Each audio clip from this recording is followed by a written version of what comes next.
live. Ooh, there it is just now. Oh, and I see where also YouTube's lives. We are headed in the direction of the YouTube live. One person is watching. Hello there.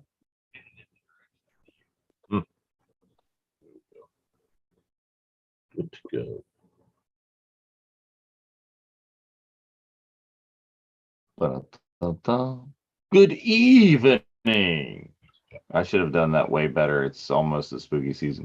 Good evening. There we go. There you go. Good evening. Welcome to another episode, issue, something other word that means the same as episode of the virtual Cantina watch along. I am Dave, joined by right up there, Jeff. How you doing? Welcome. We are hoping to have a third member in a little bit. We're hoping that Catherine's going to be able to join us. But our usual third, Spencer, is feeling a little under the weather this evening, so it's going to be just us rolling through and giving you all the info that there is on episode 8 of Andor. A lot of Star Warsness coming. Is like, look, I did nothing but watch Star Wars last night. What about you, Jeff?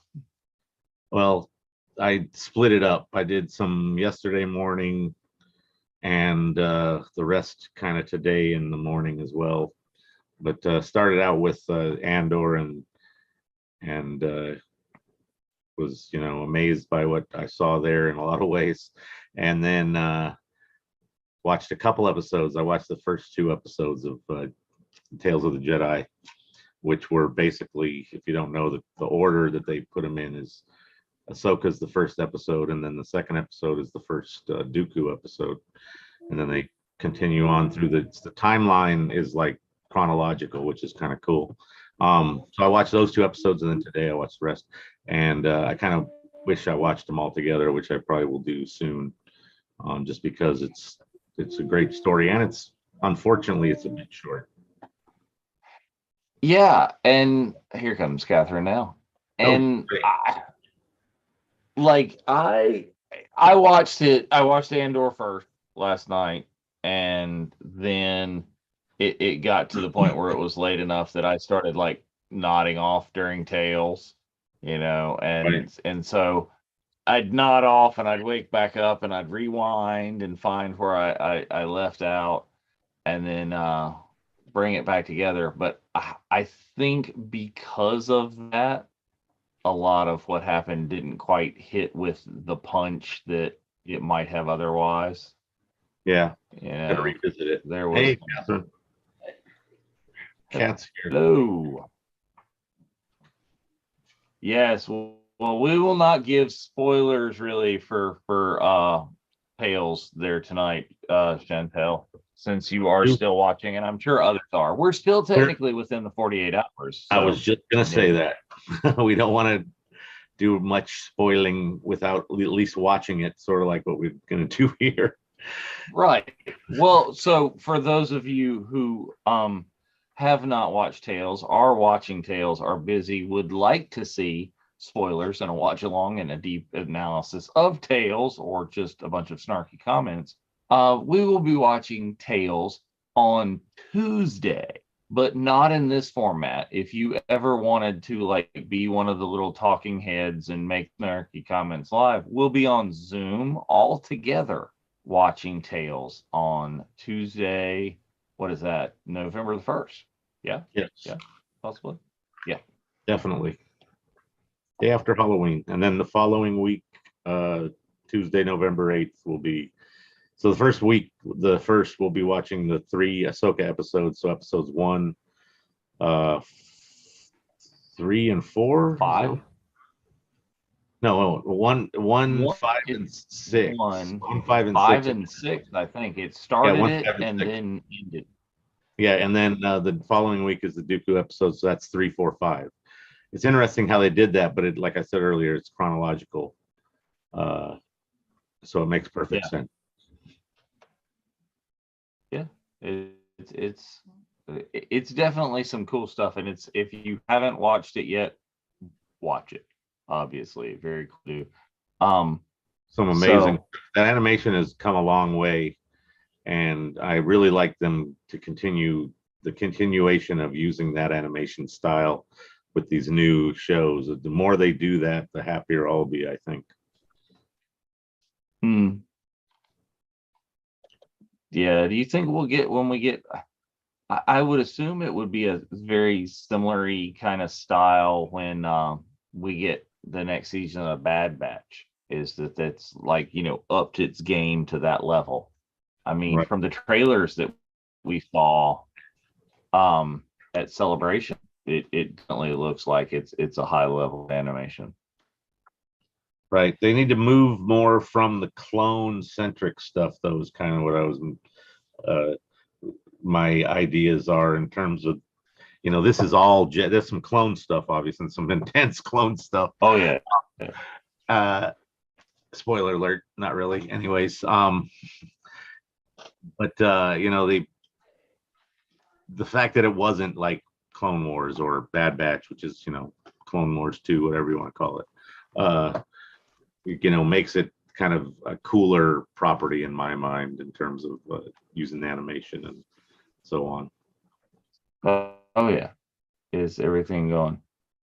So good evening, Kat. How are you feeling about Tales? Have you had a chance to watch Tales? How are you feeling about Andor episode 8?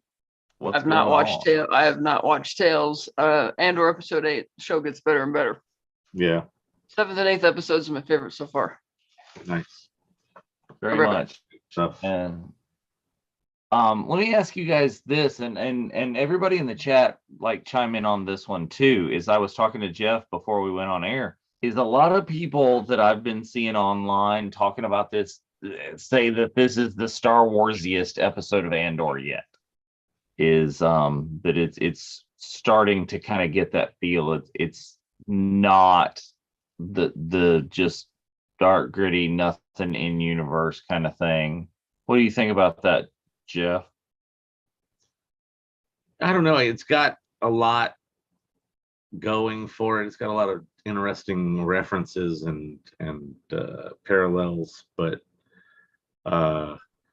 it's also got a lot of what people have kind of complained about in terms of the long, slow burn kind of thing. With it's spoiler alert, it's only basically 2 scenes. I mean, kind of, happening sort of parallel to each other or extensions of scenes, but the same kind of stuff happening for the most part through the whole movie or episode.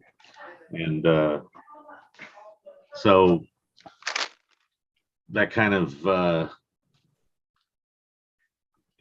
in some ways it felt long, but it also was very, tight in terms of what they were doing. So, they let that kind of stuff kind of, simmer, which is interesting, I think.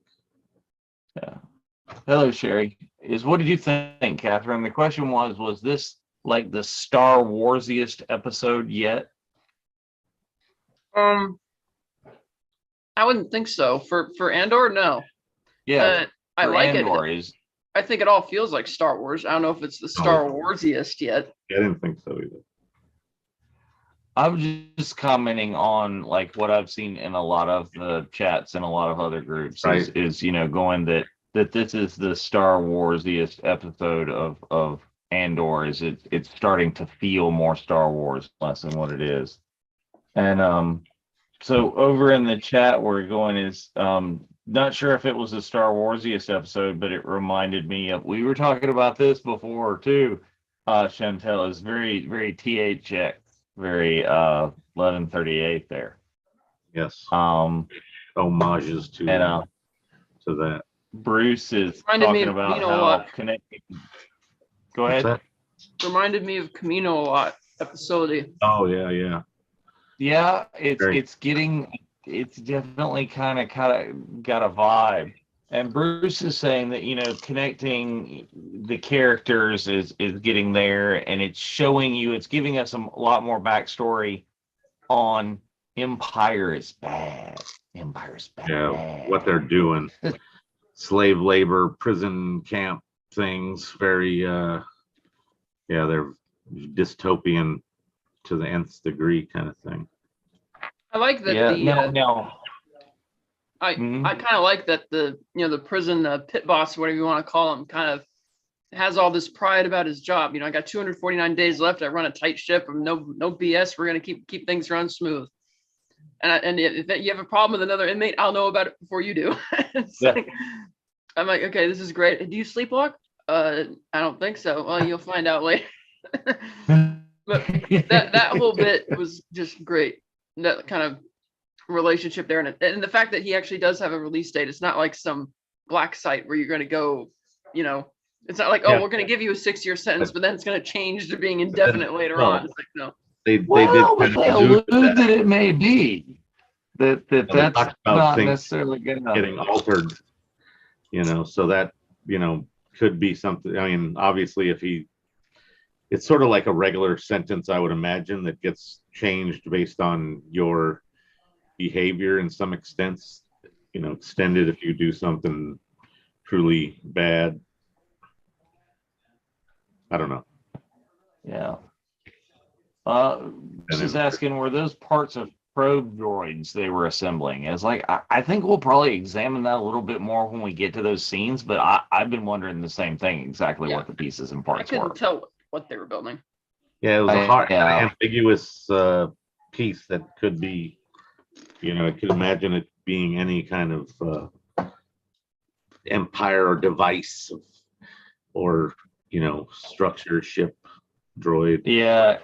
When I first saw it, my first reaction was I thought it was like chicken walker feet, I thought possibly ATST feet, but then it wasn't big enough when you got more of the look to it.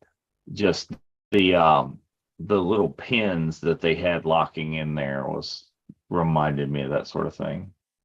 Oh, Lila says she thinks they're making Death Star parts. Yeah, I'd heard some people, or at least they talked about that on Screen Crush. They thought they could be parts for the Death Star. But you never know. Something that small easily could be some sort of structural element or something for the Death Star or probe droids or. I mean, I don't know if they purposely did it, if we'll ever find out, or if they purposely made it, just ambiguous. Yeah. I don't know. Well, that's one of those menial jobs that has no real purpose other than to keep them busy. Yeah, it's just a busy work. That's what I think they alluded to on Screen Crush was basically he's building the thing he worked so hard to get destroyed later on ultimately. So like he's putting parts together that are ultimately could be for the Death Star that he then would want to find the plans for to take it out. Not, just because he had a hand in building it, but because of its ultimate use and goal. So I don't know. That's kind of an interesting thought. I mean, it's kind of poetic to think of it that way. Right. I don't know. It's completely that way because like they never know what exactly that is for. There could just be, that ultimately ends, and we don't know what he was building or why. It was just busy work, and they could actually come out and say it was busy work as well. But you never know. Yeah. I don't know. It would seem we'll see. Time will tell, but it would seem Star Wars like to have that loose end, or at least unmodern Star Wars like. They like to cross connect every little thing and Easter egg, this and that. Yeah, in the OT, it would have just been a random thing that 30 years later, Dave Filoni would have picked up and made a new thing in retconning. But, today, it could be I don't know. That they're being tasked to slave away to perfection on something. That's just going to be destroyed as target practice, Oh, right. Yeah. Anything. just to drive them crazy. Oh, right. Yeah. Like show it to them. Oh, well, Sherry's saying, well, maybe it's something that another prison, another level that they take apart, that these guys put it together. That's very reminiscent of. What's the movie with Robert Redford and the guy from Sopranos? Is it The Castle? Not sure. Oh, come on. Tell me that I don't know a movie that Catherine doesn't know. There's a movie about a military prison. I'm pretty sure it's Robert Redford and what's the actor's name that played Tony Soprano?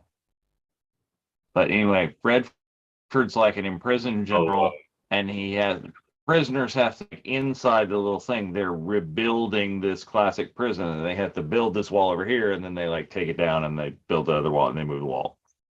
Okay. It's like a busy work thing that they're talking about pride, and it's really just controlling and something to keep the prisoners busy. If they're busy doing this, they don't have the time to think about escaping. Right. But I don't know.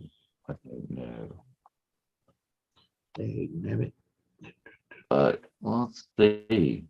What other Star Wars news of the week? New lightsabers dropped for pre-order on Shop Disney. Yep. 3 of them, actually. Michelle Rejwan resigned her position as head of content development, head of creative development. I had not heard that one. Yeah, done. Not fired, resigned. The Last Castle. Thank you, Chantel. I have a better job offer or something. Either that or probably got frustrated with all the cancellations, because that news story broke this week as well. Allegedly, that's why that this week Kathleen Kennedy got the big old hand slap as well.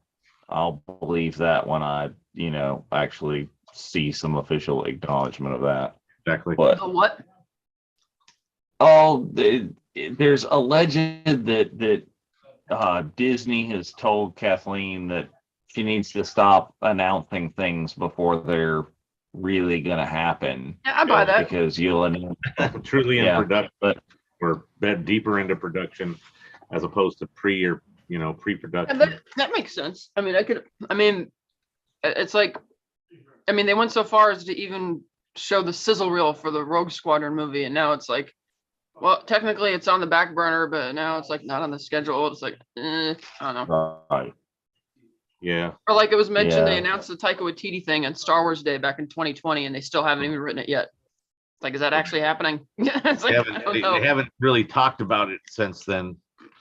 It's sort of just been like, oh, that could be somewhere, but it's not, officially on any kind of schedule. Well, and in both of those things, we'll see if it actually does happen, because the person announced was like the golden child of the moment. Patty Jenkins had just done the first Wonder Woman, and it was amazing. Well, that's like a 3 for 3 now, because that was the case with Patty Jenkins for Wonder Woman, with Taika coming off of Jojo Rabbit, and then with Rian Johnson coming off of like Last Jedi, and their enthusiasm for that. So that's like 3 for 3. Where they make these announcements, and then it's like, but they did announce the Damon Lindelof thing. That was recent, wasn't it? Yeah. But then it's been. Then you see their next work. Then you saw Wonder Woman 84. Then you saw Love and Thunder. Then you saw. I don't know. Funny. But I think I was talking about. What's that, Jeff? I was going to say, I think there was some vocalization of, over entitled fanboys about Patty Jenkins shouldn't be doing the Star Wars movie after they had seen 1984 or Wonder Woman 84. But they're going to bitch and moan about whatever, regardless. So it doesn't really matter. Yeah. There was a lot of stuff with 84, but I don't completely blame Patty. Kind of what I was thinking. Yeah. Well, yeah, it's an overreaction, and I don't totally blame the directorial choices for all of that is the just. I think somebody along the lines like told them they had to shoehorn Chris Pine back in that, and that just it went downhill from there. She went out of her way during the press junket to insist that she had creative control over that movie as opposed to the first one. Because the first one, she said she preferred the climax to be with Wonder Woman and the other platoon with Chris Pine raiding the castle where the Danny Houston character and the other lady were. She's like, those are the characters they're kind of building up, and that they would save what's his name, the David Thewlis character, Ares, for a later thing. But that the studio's like, no, we need to have the big superhero showdown thing. And a lot of people criticized it because it looked like it was shot on green screen, CG, cheap, whatever. She's like, well, that was kind of a studio thing, but don't worry, with 1984, this is all me. And she kept saying that repeatedly during the press junket. And then people watched the movie. It's like, well, if that's all you, and we think the first one was a lot better, and that wasn't all you, then it's like, people start jumping on that bandwagon. I agree. I had not heard that. Then the fanboys might have something there. Gee, 84, all of those choices were all of her choices. It's like, ooh. But Lila's saying that she's seeing stuff about like the Saturn Awards and hadn't seen what that's about. I think most of what I've seen of the Saturn Awards is just stuff that I've seen on the page, to where Star Wars streaming really like cleaned up in that. Yeah, this is a lot of good stuff. I think Hayden getting awards, Ming-Na, the Obi-Wan show as a whole. Yep. Yeah, a lot of awards were given out, and Star Wars did get a good chunk. Yeah, it was like, I think the majority of, because the Saturn Awards this year separated, they had a distinction between TV cable shows and TV streaming shows. Oh, wow. And Disney streaming had the most nominations, split between Marvel and Star Wars properties. And Marvel, I think, had 16 nominations, and Star Wars had like 20 or something like that. But Star Wars was leading with the most because it covered a multiple year.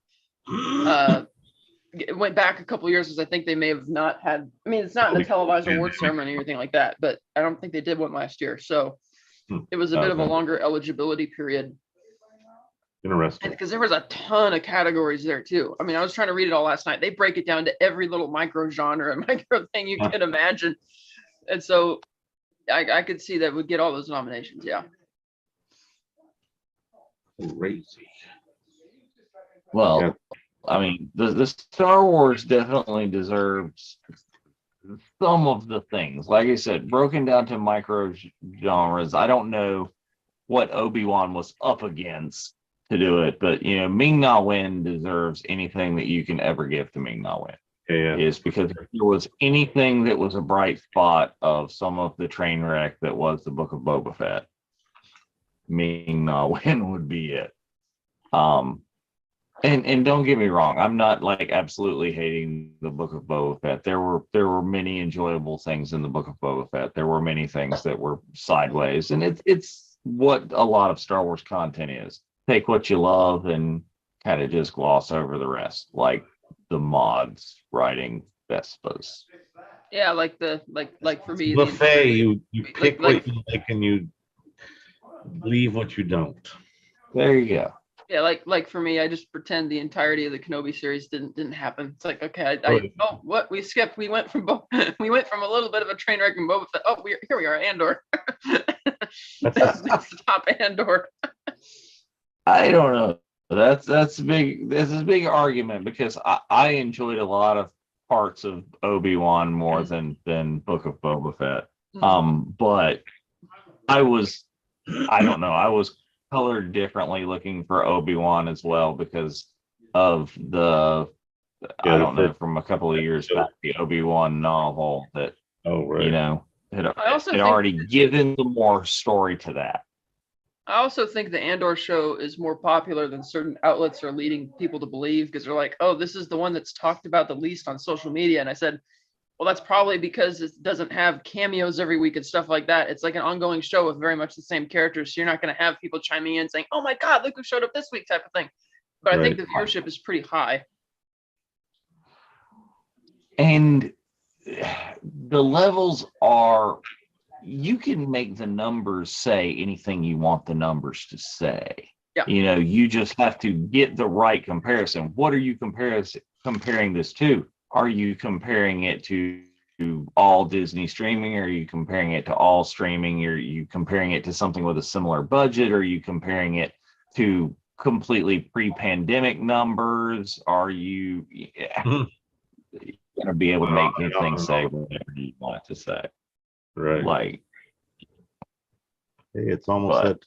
so Or is it? It is that time. it is that time. So we are getting ready, and we haven't enough, because we don't have Spencer to remind us. Told you to go ahead and get the D Plus machine queued up. So we're going to take a couple of things. There was a special a surprise guest actor in there for us that I wasn't expecting in Andor. But everybody go ahead and get the D Plus machine queued up if you don't have it queued already. Like I said, we are going to be watching Andor episode 8. So go ahead and get that started and ready.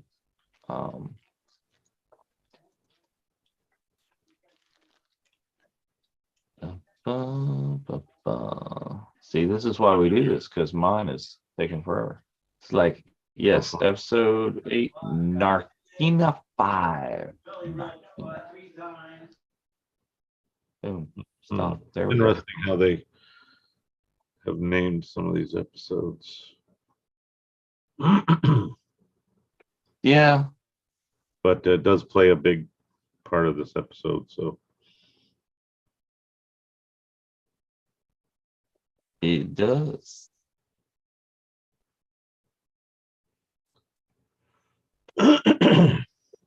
Oh, I mean, yeah, and Sherry, there were a couple of guests that I would have called in this week's episode, and we'll get to them when we get to them. So, all righty, everybody. Jeff, you ready? Oh yeah. Catherine, you ready? Catherine, you want to count us down? All right. Click on the episode in 5, 4, 3, 2, 1, go. There it is. Retcon the logo, man. They've got to do something. I don't know why that hasn't happened yet. I really like that scene of the whatever that sky phenomenon was called for the eye. Yeah, the eye. That was a really, really cool looking. It reminds me somewhat of the art for Celebration that was also revealed this week. There's your Star Wars news. Wow, yeah, it does have a very... See, it's also very meta. Everything is there. Does have a that kind of vibe with the movement of the ships and stuff. She's like, I'm gonna move up 2 ranks. Oh, and if you guys are enjoying Andor, we just dropped today. There's a brand new virtual Cantina Andor kind of trick shirt we have up on our site. You guys can go check that out. Public. But then why are you running? And TeePublic has a sale. I think it's all weekend long. I think it's all weekend long, 35% off. So if you enjoy our powered by the virtual Cantina shirt, we have that. Oh, here it is right here. This is where the tribute to the shirt comes from. And also our Wookiee Pride Day or something like that, our Life Day shirt also dropped today. Don't skip the intro. Go check that out. Yes, don't skip the intro. Never skip the intro. We love the intro. I didn't just see the what recap new either. little. No.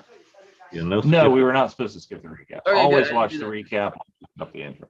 Now we're going to talk over it and not pay any attention, but never skip it. Yes, exactly.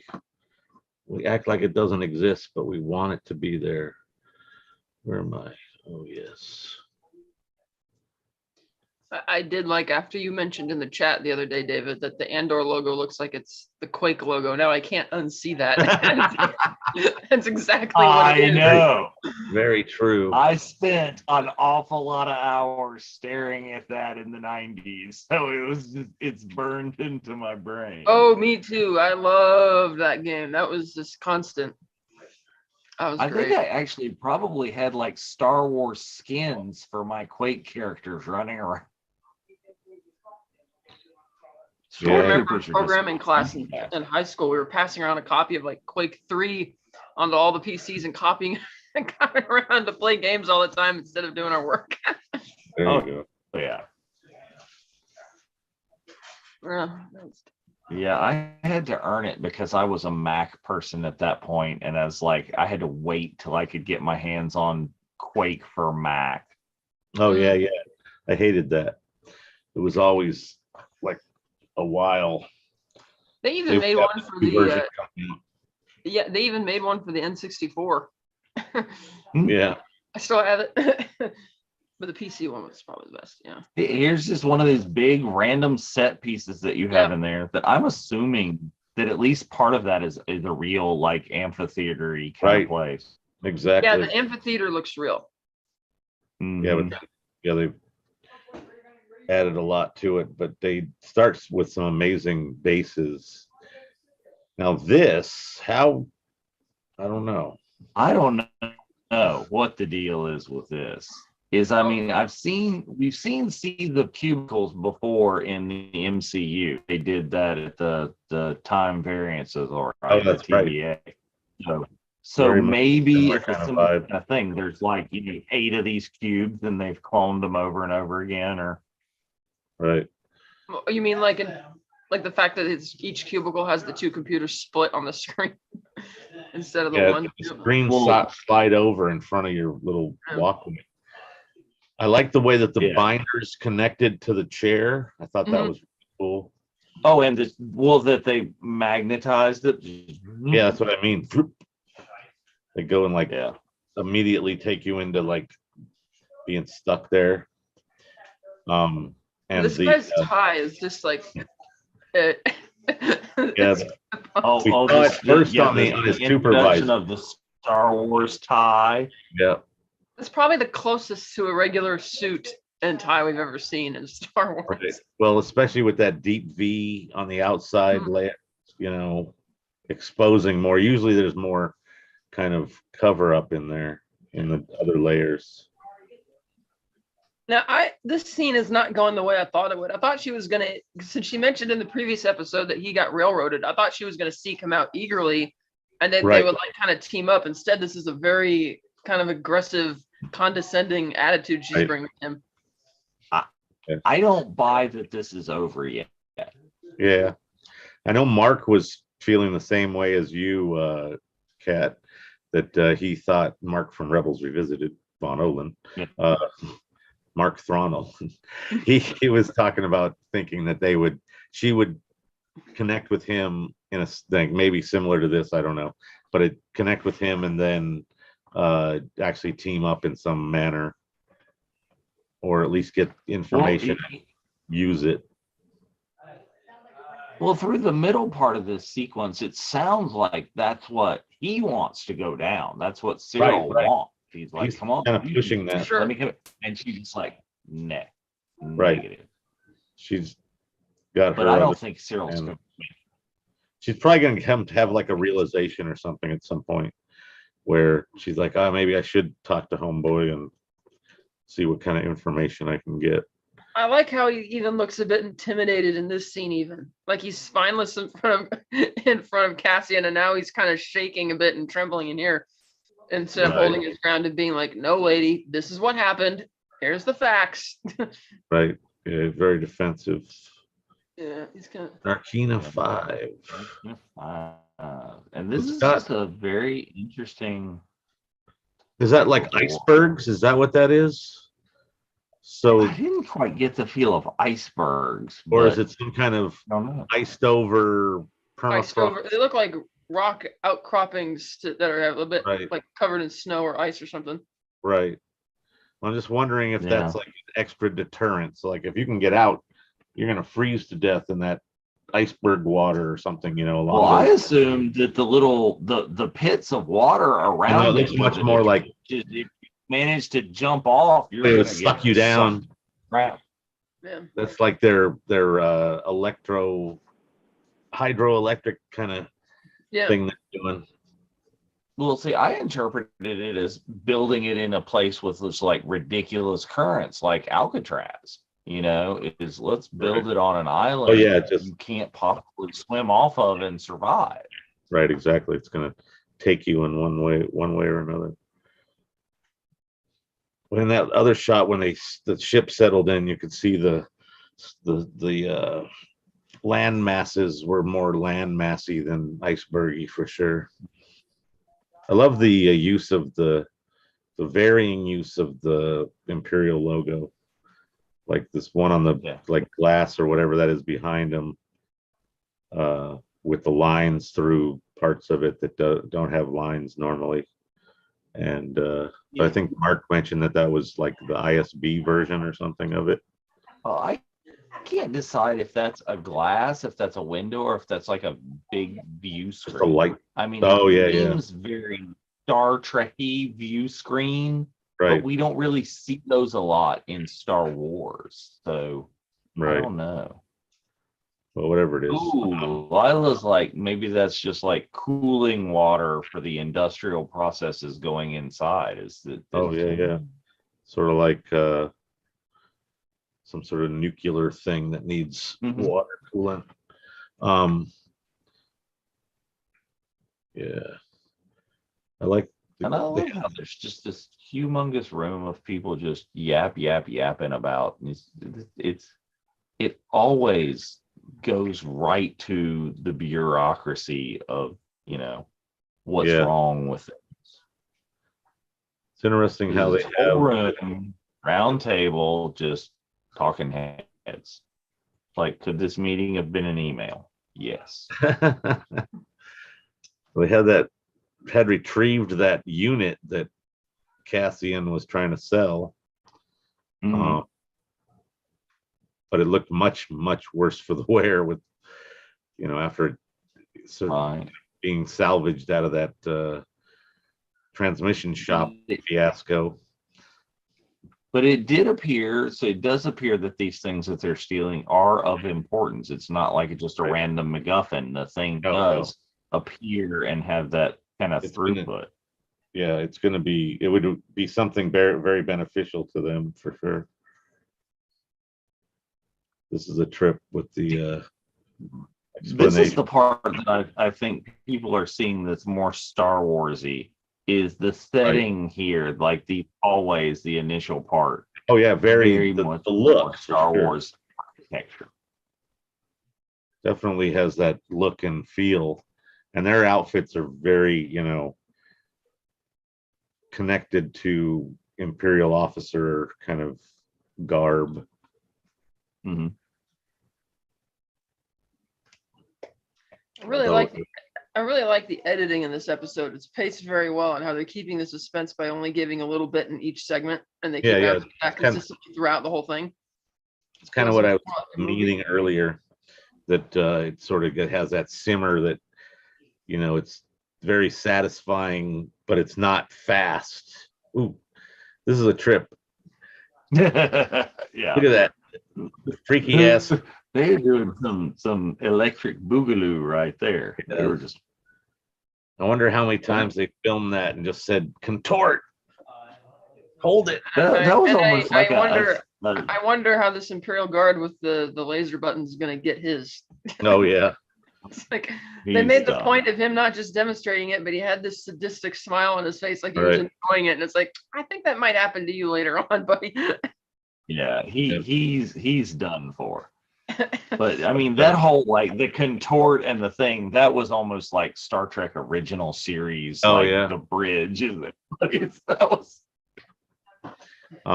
interesting how they made snow boots canon. They've made a lot of things canon that just we'll talk about it here in a minute. Is I'll get to it when I get to it. Just things that it's like you could have just used a different word or called it something Well, yeah, there's one specific word that really bugged me coming up. That's coming up in a little bit. Yeah. Yeah. I uh But I love how she's like, here, read this, and then she's like, you need to stop. Like, why'd you give him that extra information? Doesn't help. right, doesn't help the fact that he keeps Doesn't help like ease his mind in terms of trying not to continue. I think it would spark him to be like, I need to figure this out now. It just lessens his ability to send out random sort of information requests. Now this is the part I like, where this is the exact kind of thing that she was being accused of by the other guy. Yeah. Right. Like what, last episode? Exact same sort of thing. Going the same way. Definitely. Lila says she can see the electrification thing, a group of like recreating that at a con, a group of like the electrified prisoners. Bunch of people walking around in bare feet with that's going to be the new competition. We're going to have 2 rows of people, and the first person to reach the finish line doing that crazy electric dance all the way down will be the winner. First group. Yeah, now she's just being a hypocrite here, like you mentioned. It's she's sort of falling into the role that she's like the position she's taken over. Mm-hmm. Yeah, she's probably going an evil way as well. But that's the first time he's actually really kind of unless he can, somebody when he's in a lesser position. Right. If he can somehow persuade her in some other, instance. Mm-hmm. I love you're like, oh, there's the boots that he's going to use later, maybe. These halls are so stark white, you'd be forgiven if you just bounced into the wall or missed the open doorway. Yeah. Right. Or like a mirror, hall of mirrors. Yeah, exactly. Not paying close attention, but I'll just sort of. I like this part, the comment on the Empire is not the infallible Empire that we get the impression of in the original trilogy. Oh, yeah. They've got staffing shortages. The guys coming bound along. Nobody's coming in. It's like it's a Walmart with one checkout open. This prison is like that's going to be its weakness. Yeah, we got graveyard shift on until this they time. get all the staff there. Yeah, let's call on the graveyard shift to handle the dangerous prisoners. Well, they don't know he's a dangerous prisoner yet. They think, some they guy think it's like some bogus charge thing on Space Miami. Yeah, that was some nonsense right there. I did like seeing the K2SO robot as like evil. It's like, oh, that's intimidating. It's not just some jokey thing. His normal like function, very much more. But although he did have some comical moments. This set, the elevator like weirded me a little bit. This gave me too many Men in Black vibes. It gave me a little bit of Breaking Bad vibes under the laundry. Oh, the Super Lab. Much bigger and white. I still haven't seen the finished version of that set because I haven't watched that series yet. I just watched the prequel series all the way through, though. Better Call Saul. Oh. I haven't finished that yet, but Breaking Bad is it's different. I think Better Call Saul is better, but they're both amazing for what they are. This is great. I knew it was him the second he started talking. I was like, oh shit, no, really? And then they were like, I couldn't see it as well, and then all of a sudden it was like, oh yeah, okay. Look. Snoke is in charge of the prison. Wouldn't it be funny if this guy becomes the basis for the Empire's usage for that avatar later on, kind of like in Terminator 3 when they cast that would be absolutely the sergeant became the basis for the T-800. Yeah, that would be absolutely hilarious if it turns out that this dude like gets his in the end and they like reuse his genetic material or something to clone Snoke. that's a deep cut. Yeah. Yeah, He's so good at but I this, have too. no idea what those things are just from looking at that. They Now, got that I think hole in the wall. They're putting them in that like hexagon hole thing. yeah. It looks almost like a I mean- rack that you would put like a blaster rifle hanging from, like a bunch of little slots or something. I don't know. Maybe. Well, I can't, because They it looks look- like it's several of them on the same rack that are just arranged like a hexagon, but I can't tell if it's if that's like putting the pieces together to form a singular. Yeah, they don't thing. necessarily need to be used in the form that they are, stacked together right now. That Yeah. just probably is a Okay. way to transport and store them.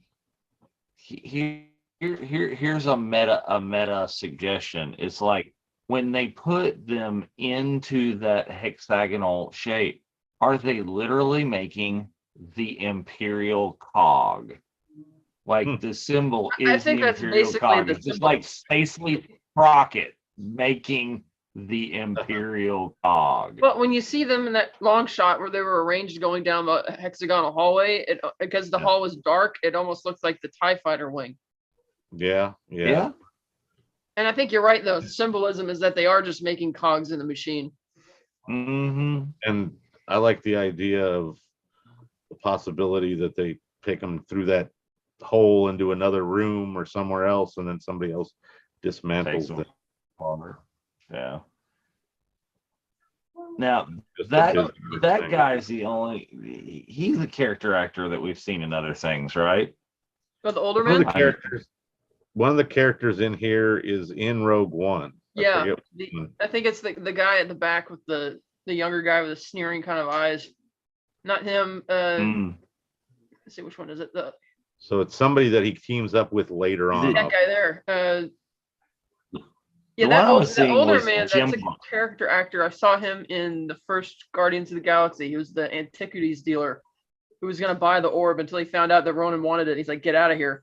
Yeah, he's been in a lot of stuff.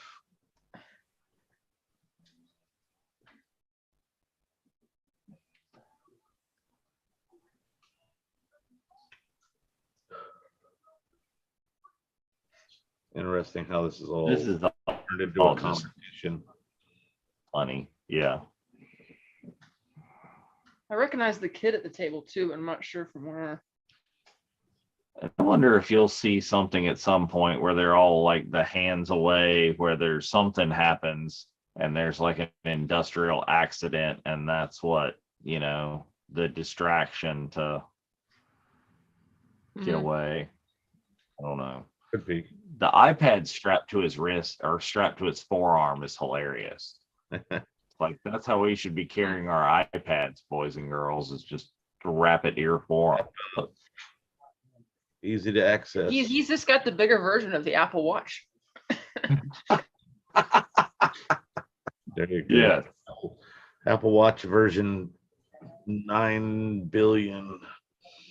Now I wonder if during the course of what's her name's investigation, if she's gonna find out that Andor actually ended up at this prison, it might, that'll be like your competition. It's like they're gonna juxtapose it, trying to make an escape with her coming to show up and try and see where that goes. I love the way they made those worm things look alive, and then they drop them in the liquid, and it's like some sort of thing that dissolves around like a piece of licorice or whatever. Yeah, and yet, yes, and people are yet drinking this. It's like, let's drink a liquid that will dissolve a worm right in it. Oh, yeah. Nautical droid or whatever it was welcoming the guests in, I noticed doesn't really have a face. It has like just a dark kind of, it's like the color is kind of gold tin linoleum, but it has just this dark blank slate instead of like a face. Hmm. I was kind of haven't seen one of those before. No, this whole thing of just the like the fancy, the upper crust, Yeah, what this is the The idiots banality are of doing. dinner parties. This is Yes. all networking and fundraising for her little whatever side. There it goes. Charity begins at home.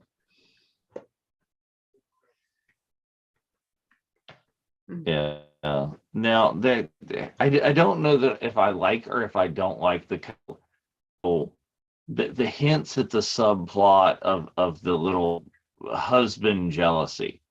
Are we dropping this to where, the husband who's already a built-in asshole is going to like betray Mon Gonna Mothma pull a or Tim. something because I get the because sense he that he's thinks already. that Mon Mothma. Yeah, Yeah, yeah. I get You the don't have- sense he's definitely out of the picture by the time she goes to Yavin 4. Oh, I Mhm. would say well beyond the picture at that point. But I'm still not sold on this guy here who's her friend. Is he a friend? Or are they going to reveal he's like some deep cover spy? Yeah, yeah. He kind of gives off with sort of shady vibes at the same time. Yeah. I like that we're seeing more creature characters. Mhm. Yes, we're Alien. definitely we have the menagerie kind of the cavalcade of alien races mixing in the background. That shows Oh, and tell us that this upper crust. the next new drink Galaxy's Edge. They've got melty worm to go next December. I'll drink one just because. I'm gonna suggest that when I go But to the Oga's menu has not yet changed. I was looking at it the other night. no, well, here they added the knot, which is tasty pretzel knot thing. I don't think they have that in Batu East, unfortunately, for Batu East. It is not on the menu. That's who eats it at least. Yeah. I love this whole thing where they're, for whatever reason, they line them up in these bridge things, but then they can see each other. So they've determined Yep. they can do this kind of communication. I wonder if he's speaking And what like it's for. Tuscan. No, I wonder if he's speaking Tuscan because the only like version of sign language that we've yet seen in Star Wars is Tuscan, is it not? Yeah, it might be. Yeah, that's true. It could be something or just some sort of thing they've made up in the prison. You never know. Yeah. But yeah, that's definitely the only sort of sign type language that we've seen is the Tuscan Raiders. That was an interesting shot too, because when we've had the establishing shot of the prison, you don't see any of those walkways surrounding it. It's like, is it under? But it doesn't look like from outside the window that they're underwater either. It looks like outside of Camino, sort of, where it's still above the water. I think that this entire thing is like a big hexagon or octagon or whatever, and that's all underwater. It's like a tube, right? The That dips down. whole tube is underwater, but the interconnected walkways like the are not structure actually inside. underwater. It's like built like Zion, kind of like in the Matrix, where it's got these big giant open rooms and This whole thing with this explaining the lights and then so clinical but then it's, I don't know, it reminds me of the cabins on the Galactic Starliner or whatever it's called. I can't remember. you're just like jammed into a wall. And this They're costs going to you incorporate that during an $5. emergency situation. It's going to flash red to keep you in your room. They do some red lights on the This, floor or this, something this. for emergency. This is the word right there. Toilet? No. I couldn't say, why couldn't he say refresher? Yeah.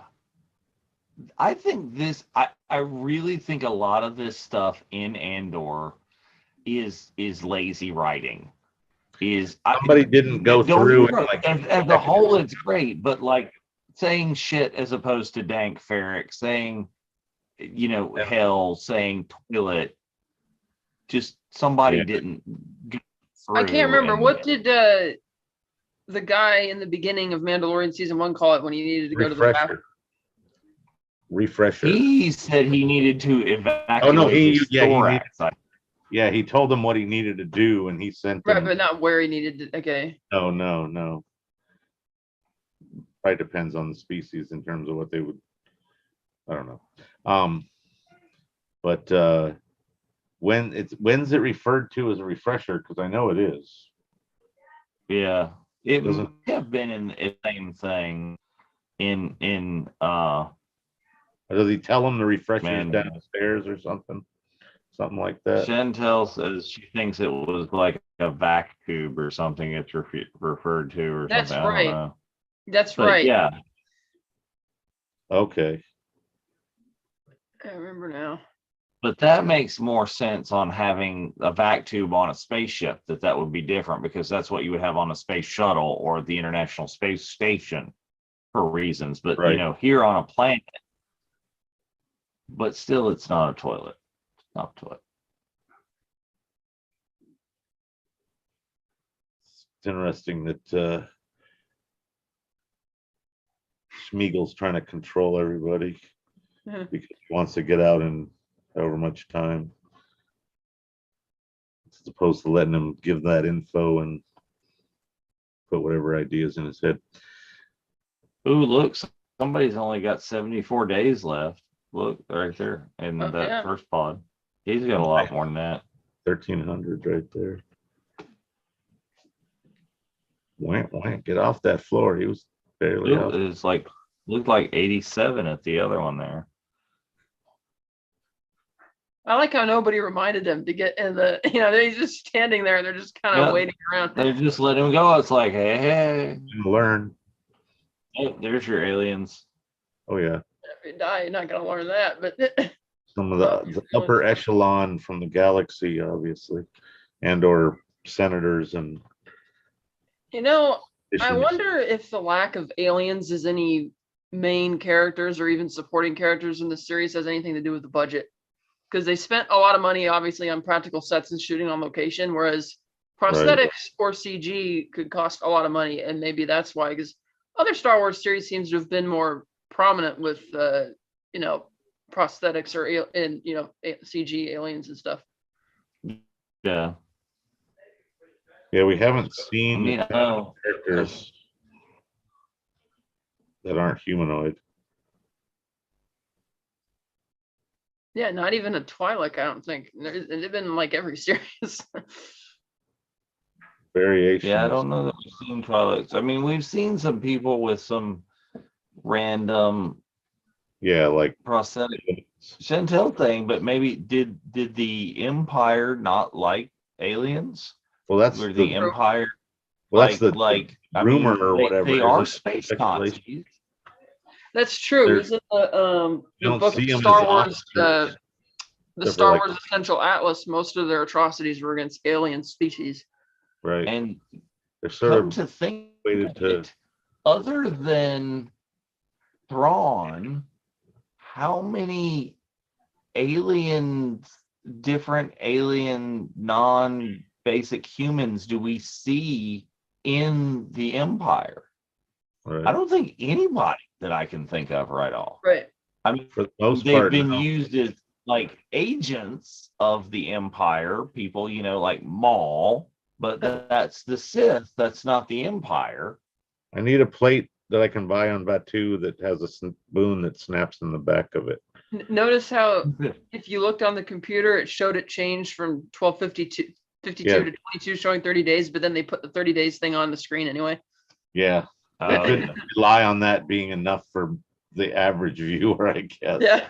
It is kind of sad. This was very disturbing, like this came off big time. Concentration camp style vibes for sure. I think this episode also mentions the events of previous episodes as occurring last year, because the previous episodes weren't very clear on how much time was passing. And somebody mentions that because they noticed, right? Because Marva, I dismissed Marva's white hair and everything being older as like just her being under a lot of stress because of everything that happened in the first 3 episodes. But then somebody in this episode, I think, mentions, or in the previous week's episode, mentions like, oh, that was last year. I'm like, wait, what?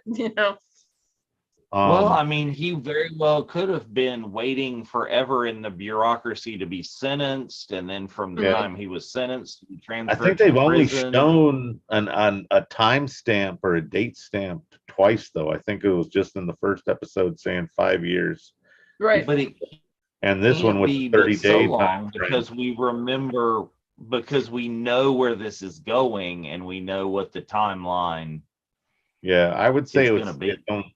If it was last year, it was because however many months passed and it lapsed over into a different year or whatever. But I wouldn't Right. say Yeah. it was a year prior.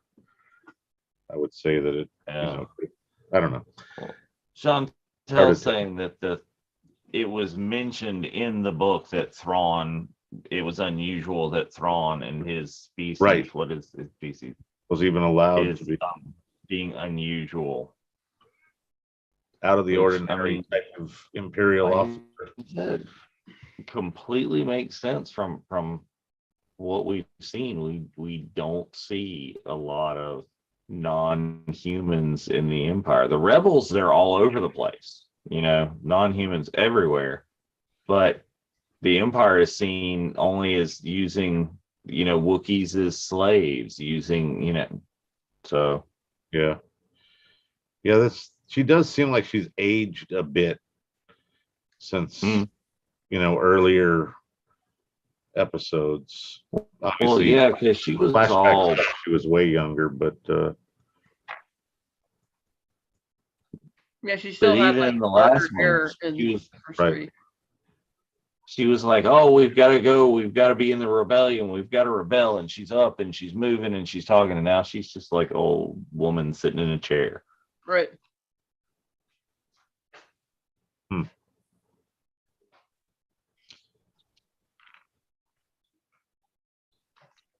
do we have any idea how long Cassian was in his Clem with the those rebels in terms of how they preparing for that fight? What was the time frame that I thought that was I only like think 8 that- days.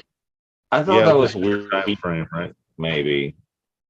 Because Luthen, they were I think, talking gives the about how they time had to- frame.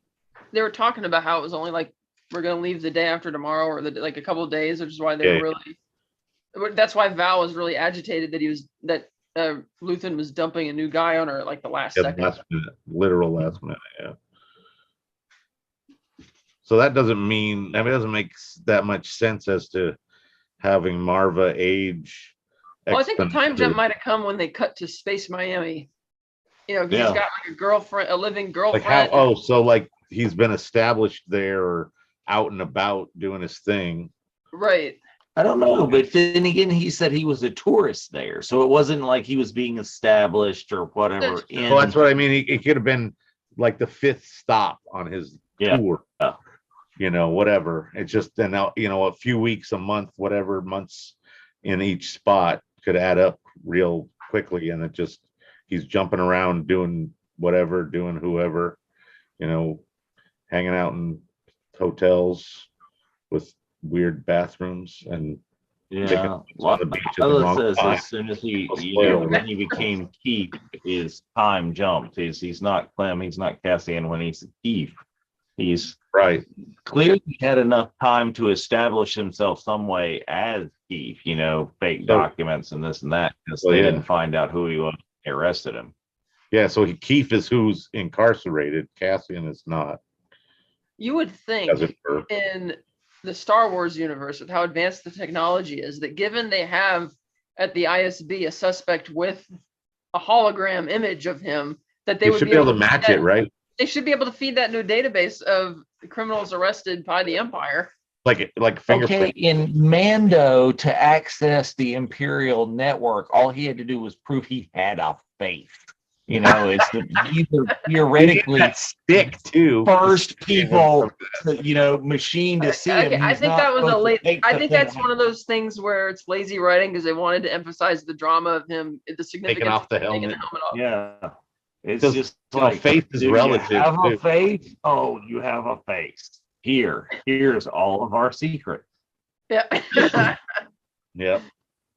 That was Again, argument in why the Empire doesn't like aliens. Oh, right. He's not an alien. Here, we'll tell him everything. He's got a face. He's not an alien. I find that the cinematography in this series, I think, is a lot better too. You have a lot more shallow focus shots and switching between changing up the focus and stuff in this. It's not as flat as some of the other ones. It's like really innovative. Feels more like a movie. And I mean, a lot of the elements that you're seeing in there are nice. We haven't yet seen fluorescent lighting like in the Obi-Wan. Sorry, I'm obsessed with that.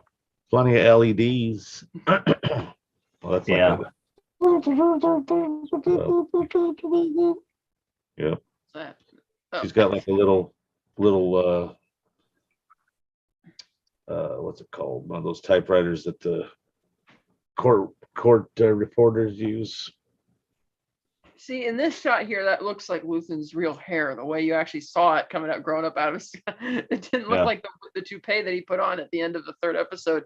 He it's does a extreme- really good job of blending it in and securing it to his scalp. Yeah, because in a few minutes here, we'll see him back to his hairstyle from. See, that looks just so much like his real hair compared to the first time we saw him put on the disguise when it was clearly Right. just a toupee. Like he was, tugging at it, whatever. So Lila's like, and Chantel are like, well, maybe it's just that her health is just Deteriorated. it was quickly. going bad before, but it's a deterioration, or it's that she's hurt because she fell trying to get into the Imperial deal. Yeah. So are there more than one of those big the armor with the helmety things? Because it looks like there's one in the front room and there's one in the back room. Yeah. Because those are the reference to Cal Kestis, right? I think well, that was from what's it called? Jedi Apprentice? I don't know, a Star Killer outfit or whatever. Yeah, that's what I said. It's the references to Kestis, yeah. But it looks like there's one out front and one in the back. I Yeah, think unless some of the stuff unless you rotates move it in the too. back. Because you don't see some of the stuff, like some stuff is in different places. Like you'll see something that was in a place that something else was at certain times. Like they rotate their stock or something. I don't know. Well, Lila says she thinks there's two suits, that it looks like that they're That's I know there's in a chest both piece by itself. Then there's like how many full like mannequin style. But the chest piece by itself is a Mando one, not the other one. Exactly. Oh no, we turned off the crystal radio. I can't remember what became, like, Andor gave the Kyber crystal that Luthen gave him to Val, and Val did not give that back to him yet, right?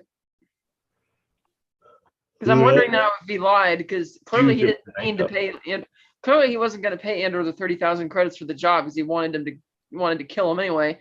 And now I'm wondering if he was even telling the truth about the crystal being a valuable possession. So I don't know about that yet, because the one that said kill him was the shop girl. And I don't know yet if the shop girl is saying kill him on Luthen's orders, or that's just because she's making up her own deal going here. I don't know if Luthen is on board with killing Cassian really, or all that sold on it. A different agenda. He mentioned he was worried about Cassian being out there, with that knowledge. Yeah. Right. But it seems almost and then she like, had to isn't that convince because I him thought that of was his, because I thought that was his intention to begin with. It's like, I'm going to pay you for this job. Yeah, I would like you to stay with us, but I can't guarantee it. But now he's acting all worried that he's out there, and it's like, I wonder about you, because they still haven't gotten back even to the storyline of what they were mining on his homeworld in the flashback scenes. Right.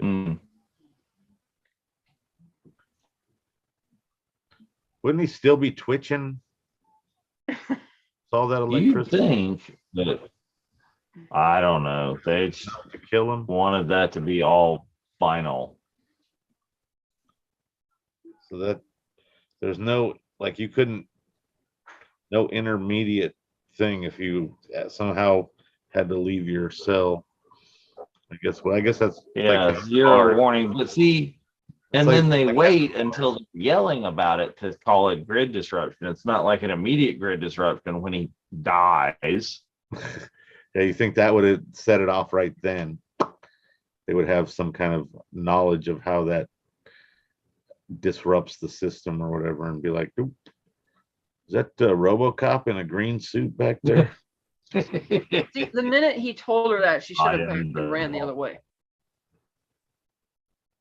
Oh yeah, no, but Yeah. she's as soon as she figured out they told her it was the yard, and she knew she was there sending a signal. Nope, should have left. This is just me being doesn't try stupid to. again. This is what got Tim killed. Not that we like Tim, but this is what got Tim killed. This is also like her not even trying there. She's barely trying to pretend like she's not there somehow. Not doing a very good job. And they're coming that way. You should have booked it already, son. Yeah, she easily could have disappeared into the crowd. I love this guy's black version of a Krennic style cloaky thing. Oh yeah. That's very cool. Mm. And that's a very, very fun looking pad there, isn't it, Jeff? Yeah, that's somehow that's showing up everywhere.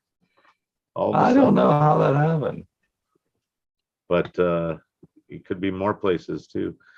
Get her. Get her. Stop looking back. Stop it.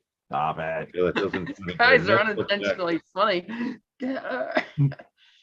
Dude, you could be killed by everybody in that mob right there. Here we go. Here's our people. We've tubes. Seen him before.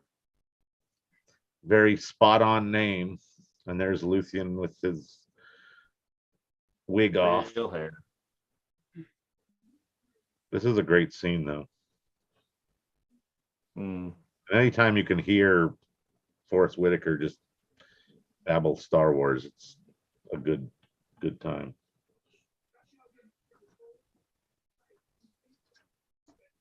I like that he really digs at him here. It's Saw is being totally stubborn and unreasonable and unrealistic. Yeah, it's like they do this all the time. Yeah. It was their way of conversation.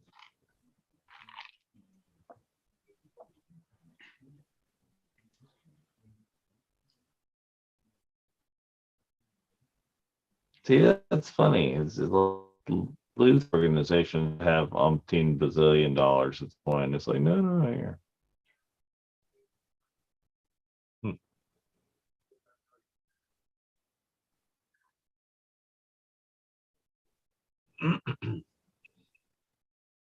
Seems as though Forrest got younger. Well, Forrest is 5 years younger. Yeah, the character at this point hasn't had the things that cause him to need a respirator and possibly have a metal foot yet. Those things haven't happened. Yeah. Spoiler alert if you haven't seen Rogue One. Yeah, well, maybe we see that in this series. Who knows? Yeah, because I don't think he has a metal foot in any of the animated stuff. He didn't have the respiratory thing in Rebels either, did he? Right. No, he wouldn't because he was younger. He was younger than this, wasn't he? Well, Rebels takes place after this. Oh, so it's between this and Rogue One? Well, this is this is like about 5 years before Rogue One, isn't it? Right. And then Rebels starts this is 4 years before? 5 years before. Oh, okay. Or 5 years before? So it's around the same time? Yeah, exactly.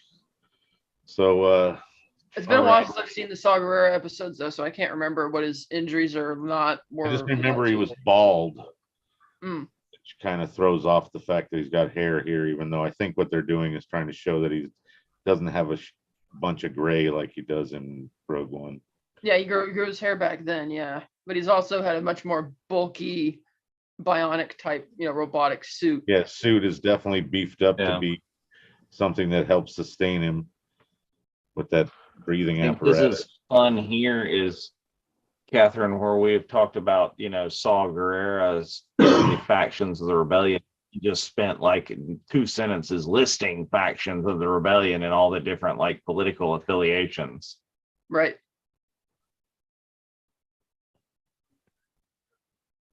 But that's the thing, though, why I said he's stubborn. He's bothered by the fact that this other faction was a separatist faction. And it's like, yeah, I get you're tickled by that from your past in the Clone Wars, but it's like, dude, you both got played by the same bad guy, and now you got to do something about this. And Yeah, Right. Luthen's right. I You can't still- hope to I- achieve anything of I don't significance by. know that people in the Star Wars in universe understand that the entire Clone Wars was orchestrated to bring about the creation of the Galactic Empire. You know, I don't know that people in universe. Well, they don't have to know that it was realize orchestrated, but they could certainly deception. see that. They could certainly be smart enough to see that Palpatine orchestrated something. The fact that he went from backwater senator to chancellor. Oh, now I'm got emergency powers. Now I'm suspending this. I'm creating the empire on a whim. Blah blah blah. It's like, yeah, we see what you're doing. And now you're passing all these subversive laws, and it's like you're kind of declaring yourself. You're like Robespierre in the French Revolution, dude. And it's like they kind of. I don't know. Like he's still like the separatists. We're like 15 years on from the separatist movement by this point in time. It's like, oh, now we're back to this girl. Oh. Mm-hmm. Yeah, she's really dark. I was thinking that she was gonna her arc was gonna go another way, but maybe not. Right. Which one, Bix or Space Ellen? Yeah, the interrogator, the girl. What I can't remember what her name is. Deidre. Deidre, that's right, Deirdre. Dedra. Deirdre. Or whatever. Yeah, no, is Sherry? We talked about that at a point too, whether we'd see Jen, and we're like, no, Saul has already abandoned her, whatever. But see, look at this. I mean, what's the point? They just show up at the tables. They put a couple pieces in, use the space wrench a little bit. And with the amount of droid technology that there is, if you can build battle droids, why ain't you got assembly line robots? I mean, Henry Ford did that. Well, the battle droids were all built on a robot assembly line. Okay, it looks like they're not hexagon. Looking at that close up of the cart going by, it looks like they're just individual like arm things. Right. Yeah. But it's sort of like I know that the Emperor wanted to get rid of all the droid technology for the most part after the Clone Wars because he was paranoid because of how easily droids can be reprogrammed. And so maybe that has something, though he should be able to still have an automated facility if he really wanted one, which makes me think that this is just menial labor for the sake of menial labor, maybe. I don't know. Yes, Lila, you did hear Space Ellen because that's exactly what that person is. Or if it is a top secret Death Star component parts, maybe they don't want anything robotic building it because that could be hacked into and information, blah, blah, blah. People find out things. We'll just have manual human labor do it. I don't know. I don't know. That's a long reach because we find out that it's the human labor. It's, Urso, Galen Urso, who built the flaw. It's the human factor that built the flaw into the Death Right, but Star. the Emperor doesn't know that, though. He's consolidating too much, or centralizing and consolidating too much of his power because he's too power hungry and too distrustworthy of other people, or distrusting of other people, I should say, or other. There you go, Lila's. They're a deep cut to Lego pieces. This is the unification between the Lego. This is going to make the Lego series canon right there. They're building. She's right. I know exactly what Lego she's talking about now that she mentioned that. She's right. Yes. I mean, you're not wrong. The little power up deals in the That's an interesting way to end the episode. Also, they cut back to the assembly line just so they could just. It continues, yeah. So I mean, this was a really back together there. They're starting to tell multiple. They've been telling multiple stories at once, but this one really paced it and put them all together. It's just when you thought you were getting somewhere in the prison, boom, you're in a dinner party. Just when you get somewhere in the dinner party, it's boom, you're back over here. Then you're back over there. Right. And then they did do a third one. You had said there were only 2 places, but they went definitely with 3. That's why it feels more like actually a 4. movie. Specifically, this episode feels like the moment where you're trying. That moment I remember the Last Jedi, where they kept intercutting between Poe's mutiny, Finn and Rose closing in on the tractor beam thing, and then the throne room thing, and they kept just hitting it, going back and forth to try and build that tension on and on.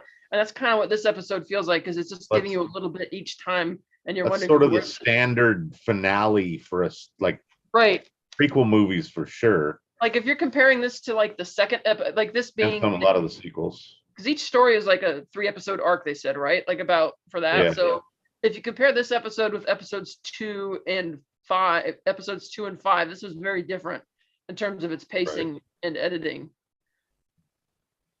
So that's interesting to see. So it'll be interesting to see if they stick to that like hard, or if they extend it across more episodes now, because it'll be interesting to see where they go in terms of the jail stuff from here. Mm-hmm. Yeah, because I mean we're on episode 8 of 12.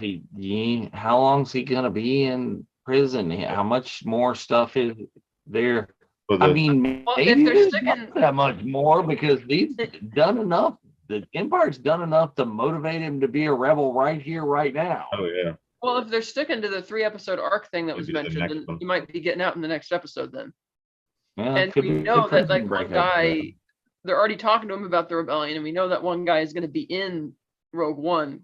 They did recognize him, so it might be a breakout next week. Character's name.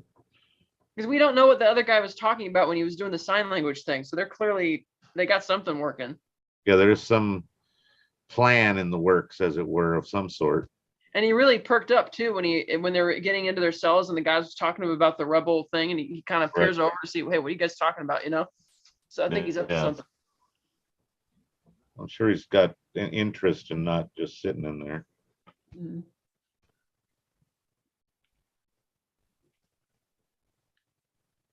Yeah, but a good episode, enjoyable episode is it definitely keeps me going, keeps me wanting to know week to week what's happening, what's going on. I think I'd have liked that with Tales as well. I think I would have liked Tales.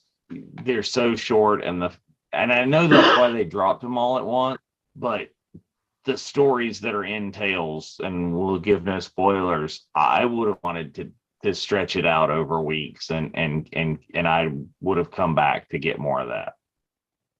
So yeah, that would have easily been one that kept you hooked and returning for more content if they didn't do it like in a single drop.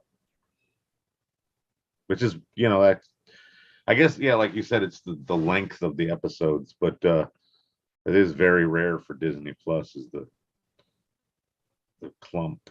It is. But friends in the chat, friends out there, thank you all for joining us so much.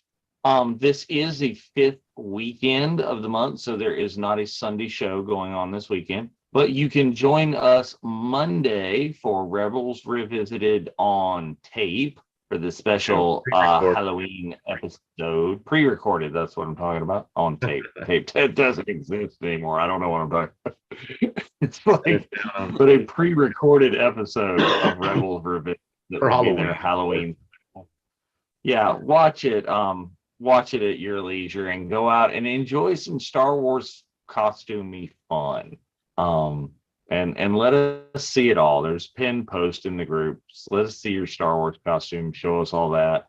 And join us Tuesday, November the 1st, to watch along we're watching the Ahsoka episodes first, yeah? Yes, sir. Yes, the Ahsoka episodes of Tales of the Jedi live on the Zoom on Tuesday. Closing remarks? Anybody? Anything? Good series so far for Andor, definitely. Great. Yeah, it's getting there. It's going to be very interesting to see where they take this in the next episode, considering the 3-episode arc thing that Catherine was talking about specifically. So it'll be nice to resolve this for the most part and see where it's going and see who he's allied with after that point. So until we see you again, friends, good night, and may the force be with you. Good night and have a pleasant tomorrow. May the force be with you.